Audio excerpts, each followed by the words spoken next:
며칠 전에 로마 가톨릭의 교황이 우리나라를 방문했습니다. 현재의 교황 직전의 교황이 되자마자 얼마 안 돼서 사직한 바 있습니다. 그들 안에 내부 문제를 해결할 수 없어서 고심하다가 사직한 것으로 알려져 있습니다. 그러니까 그들 내부의 깊은 어두움을 암시하는 듯 했습니다. 그런 분위기를 반전시키려는 것인지 로마 가톨릭은 이번에 교황 방문을 통해서 이미지 쇄신을 추구하는 듯합니다. 그런 노력의 결과인지 우리나라 언론들은 교황에 대해서 찬양 일색이었습니다. 교황이 어떤 사람인지 그들 내부 문제는 어떻게 처리되어 갔는지 우리는 잘 모르는데 그들에 대한 찬사가 대단했습니다.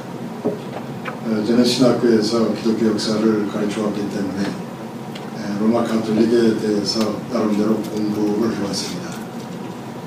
그러나 로마 가톨릭이나 교황에 대해서 어떤 감정적 비판이나 찬양을 할 의도는 없습니다. 그런데 최근에 보여준 이 나라 언론들의 자세는 좀 지나친 듯합니다. 내적인 진실보다는 이미지 홍보에 치우치는 듯이 보였습니다. 이 시대의 어려운 문제들에 대해서 또 신앙과 양심에 대해서 어떤 책임의식을 가지고 있다면 내적인 진실 쪽에 보다 더 많은 관심을 가지는 게 옳습니다. 교황이 예수 그리스도의 제자라면 그가 얼마나 예수 그리스도의 뜻을 행하려 하는지, 그가 얼마나 예수님을 닮았는지 그런 방향에서 자신을 알리는 게 옳습니다. 근데 그 여러 가지 기사나 내용을 보면 예수 그리스도라는 언급은 거의 나타나지 않는 걸 볼 수가 있습니다. 한국의 천주교나 이 나라 언론들이나 나라를 이끌어가는 권력자들에게 조금 더 진실한 내적인 무게감이 필요하다고 생각이 됩니다.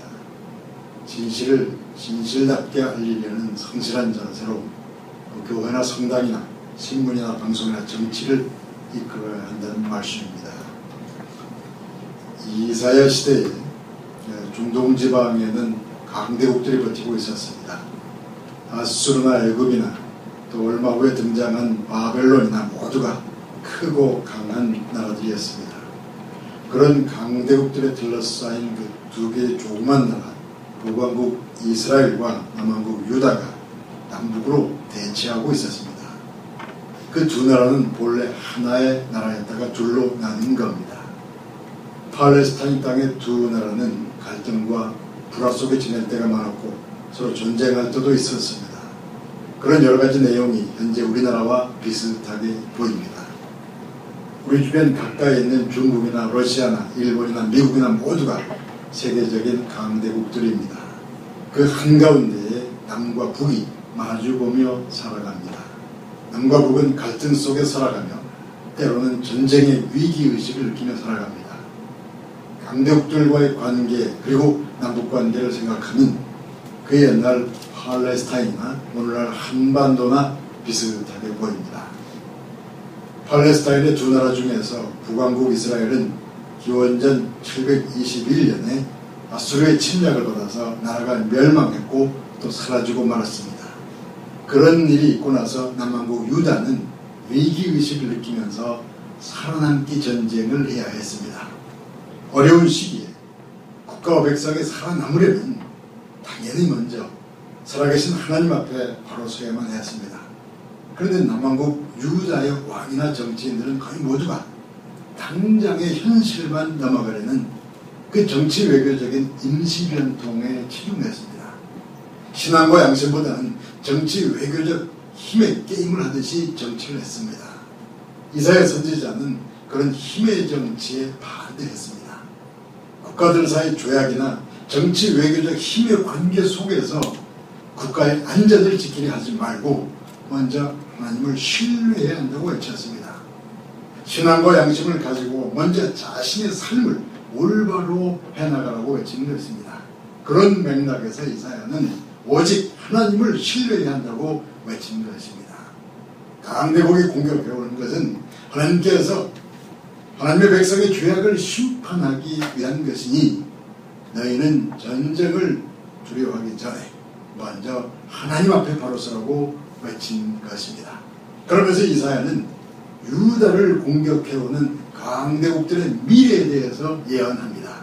이사야는 바벨론의 미래에 대해서 이사야서 21장 9절을 통하여 이렇게 예언합니다. 함락되었도다 함락되었도다 바벨론이야. 그들이 조각한 신상들이 다 부서져 땅에 떨어졌도다. 이사야 13장 21절은 또 이렇게 전하고 있습니다. 오직 들짐승이 거기에 엎드리고 부르짖는 짐승이 그들의 가옥에 가득하며 타조가 거기에 깃들이며 들양이 거기에서 뛸 것이요. 지금은 강대국이지만 머지않아 바벨론은 함락될 것이요. 그들이 섬기던 우상과 함께 그 나라는 다 부서져 황무지가 될 것이라고 예언합니다. 그런데 이사야는 다른 나라에 대해서보다는 유대 백성들에 대해서 더 심각한 예언을 합니다. 미래를 알리는 예언이기보다는 그 백성을 심판하시려는 하나님의 마음을 전했던 겁니다. 이사야서 1장 21절이 이렇게 전하고 있습니다. 신실하던 성읍이 어찌 창기가 되었는고 정의가 거기에 충만하였고 공의가 그 가운데 거하였더니 이제는 살인자들 뿐이로다. 신실한 성읍이 어찌 물란한 창기처럼 되었는가. 정의와 공의가 살아 움직이던 예루살렘이 어찌 부정부패 살인자들의 성읍이 되고 말았는가. 이사야 1장 4절은 이렇게 전하고 있습니다. 슬프다 범죄한 나라요 허물린 백성이요 행악의 종자요 행위가 부패한 자식으로다. 범죄한 나라요 악행을 일삼는 종족이요.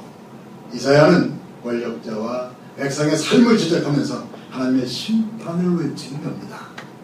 이사야가 더 심각하게 외치는 것은 성직자들의 문제입니다. 이사야는 종교적 위선, 거짓된 성직자들의 삶을 강력하게 비판합니다. 이사야 1장 15절은 이렇게 전하고 있습니다. 너희가 손을 펼 때에 내가 내 눈을 너희에게서 가리고 너희가 많이 기도할지라도 내가 듣지 아니하리니 이는 너희 손에 피가 가득하리라.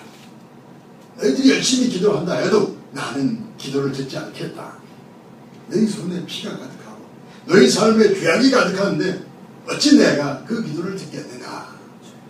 그러면서 이사야는 구체적으로 백성들의 죄악을 지적합니다. 유대 사회의 전반적인 도덕적 해이를 지적하는 것입니다. 이사야 1장 23절은 이렇게 전하고 있습니다. 내 고관들은 폐역하여 도둑과 짝하며 단 뇌물을 사랑하며 예물을 구하며 고아를 위하여 신원하지 아니하며 과부의 송사를 수리하지 아니하는도다. 권력 있는 공직자들은 도둑과 짝하며 뇌물 받기를 사랑하며 힘없는 고아나 과부 같은 사람들의 억울한 일에 대해서는 관심도 없습니다. 그러니까 힘없는 과부 같은 사람들이 억울한 일에 대해서는 전혀 그 소송사건에 말려들면 그들의 모든 걸 다 빼앗기고 맙니다. 그 시대나 오늘날 우리의 시대나 비슷하게 보입니다. 그리고 보통 사람들의 사회적 가치관도 비슷합니다. 이사야 5장 8절 이렇게 전하고 있습니다. 가옥에 가옥을 이으며 전토에 전토를 더하여 빈틈이 없도록 하고 이 땅 가운데에서 홀로 거주하게 하는 자들은 화있을진저. 집을 사고 또 사고 재산을 늘리고 또 늘리고 다른 사람들은 못 살아도 내 가족만 나는 잘 살려고 해서는 그런 사람들에게 화가 있을 것이다. 극히 이기적인 삶의 방식과 가치관에 대해서 하나님의 심판을 전하는 것입니다. 이사야는 여성들의 패션에 대해서도 지적하고 있습니다. 이사야 3장 18절부터의 말씀 이렇게 전하고 있습니다.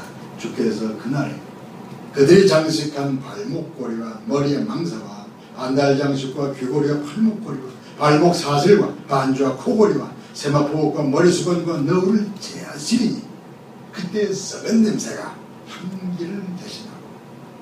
지금은 예루살렘 여인들이 화려하고 사치스러운 장식으로 자신을 꾸미며 살아가지만 그때는 하나님께서 모든 장식과 향기를 제거하실 것이다. 그러면서 이사야 선지자는 심판과 형벌의 때가 다가오고 있음을 예언합니다. 하나님의 심판과 예언이 이루어져가는 맥락에서 아수르 같은 강대국들이 공격해온 것입니다.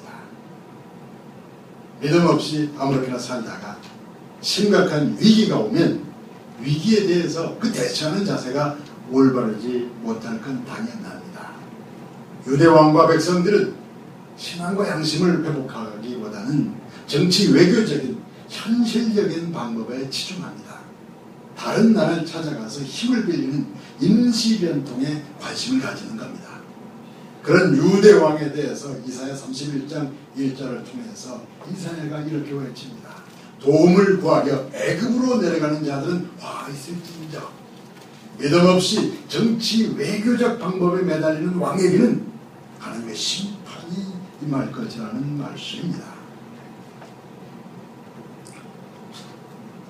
그렇게 오래된 일이 아닌데 로마 가톨릭 교회 내부로부터 이런 문제가 밖으로 알려진 적이 있습니다. 교황 정관, 범죄단체 마피아가 돈 문제에 관련되어 있다는 겁니다. 마피아는 세계적인 범죄단체들인데 그들이 범죄를 통해서 벌어들인 돈이 로마 가톨릭 교회와 관련되어 왔다고 합니다. 물론 범죄단체도 종교기관에 헌금할 수 있습니다. 그러나 그것은 회개와 양심의 회복을 위한 모르는 헌금이라야 합니다.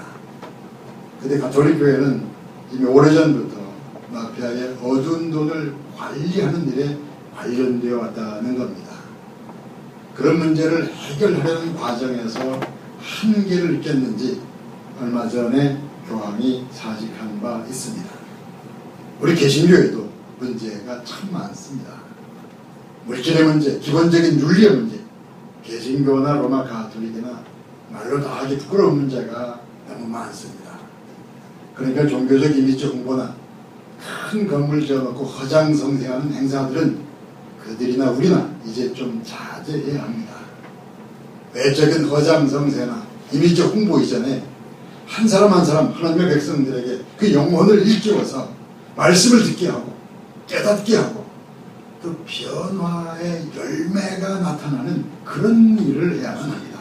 그런 일을 위해서 우리는 교회 다니는 것이고 주일마다 예배를 드리는 것이고 또 하나님을 전하고 듣고 그 말씀을 전파하여 살아가는 겁니다.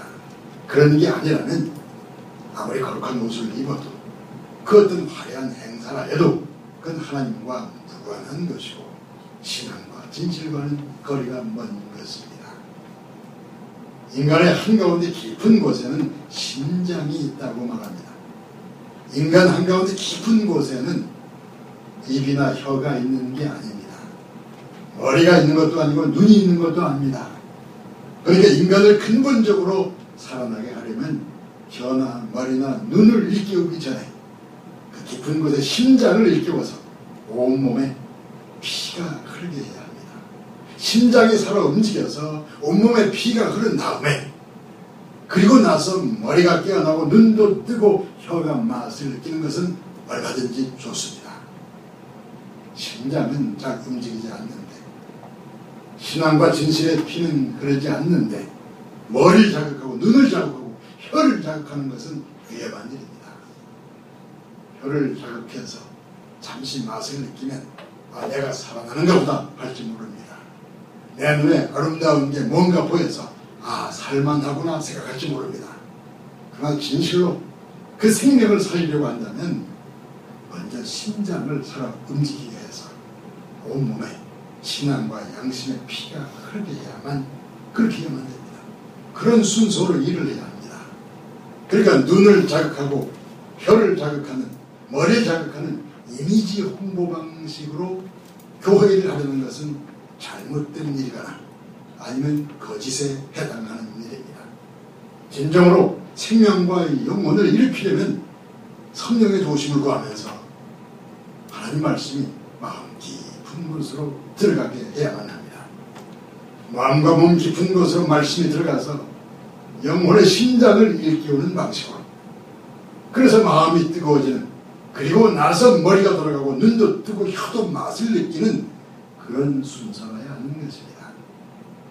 교회라면 성직자라면 그런 순서로 일을 하려고 해야 합니다. 우리가 드리는 예배가 하나님께 드리는 예배라면 우리는 그렇게 해야 하는 것입니다. 옷을 파는 가게 주인이라면 먼저 눈을 자극하고 머리를 자극하려고 할 겁니다. 식담주의는 먼저 우리의 혀를 자극하려고 할 겁니다. 그런데 하나님의 백성이고 하나님의 종이라면 성령의 인도를 따라 말씀을 전하면서 우리 영혼과 그 심장을 일깨우려고 다가와야 하는 것입니다. 혹시 여러분들께서 예배 시간에 마음이 뜨거워지는 체험을 하신 적이 있으십니까? 내 마음에서 뜨거운 불꽃이 타오르는 듯한 그런 체험을 하신 적이 있으십니까? 수없이 많은 염려와 근심과 어둠으로 고통을 당해오다가 예배를 드리던 중에 마음이 뜨거워지는 체험을 했다면 그 뜨거움은 하나님께서 허락하신 응답인 것을 믿으시기 바랍니다. 그렇게 뜨거워진 마음으로 무엇을 바라보든지 간에 어떤 어둠을 바라보든지 간에 밝은 미래가 보이기 시작할 겁니다. 인간과 세상은 더 이상 앞이 안 보이게 하지만 말씀과 성령으로 일깨워진 우리 심장은 어떤 어두움도 깨트리면서 미래와 희망을 바라보게 만들어주는 겁니다. 이사야 43장 19절을 통해서 하나님께서 우리 심장을 향해서 이렇게 말씀하십니다. 오라 내가 생일을 행하리 내가 광야에 길을 내리니 내가 사막에 강을 내리니. 계시록 21장 5절을 통해서 하나님께서 이렇게 말씀하십니다. 보라 내가 만물을 새롭게 하리니. 우리 주변을 잘 돌아보면 눈을 자극하고 혀를 자극하고 머리를 어지럽게 하는 것들로 가득합니다. 그런 것들에게 눈과 혀와 머리를 빼앗기는 동안에 우리의 심장과 신앙과 양심과 진실은 힘을 잃어갑니다. 많은 종교 행사도 종교적 가르침도 우리의 심장과 또 신앙과 진실에는 별 관심을 보이지 않습니다. 그 영혼과 심장에 관심이 없는 종교 행사는 진실한 게 못 됩니다. 눈에 거룩하게 보이고 귀에 아름답게 들리고 먼저 머리를 설득하려는 종교는 인간적이요 세속적인 종교에 불과합니다. 성령과 말씀을 통해서 우리 영혼, 우리 심장을 돌파해오는 그런 종교가 기독교, 하나님 말씀인 것을 믿으시기 바랍니다.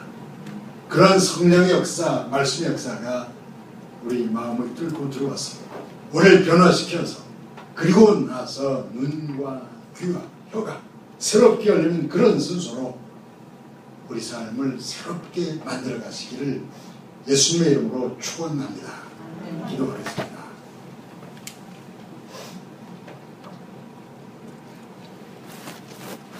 아버지 하나님이시여 마음같이 나누는데 또 지식이 주도하는 세상 속에서 먼저 하나님을 신뢰하는 믿음의 지혜와 지식을 허락하시옵소서.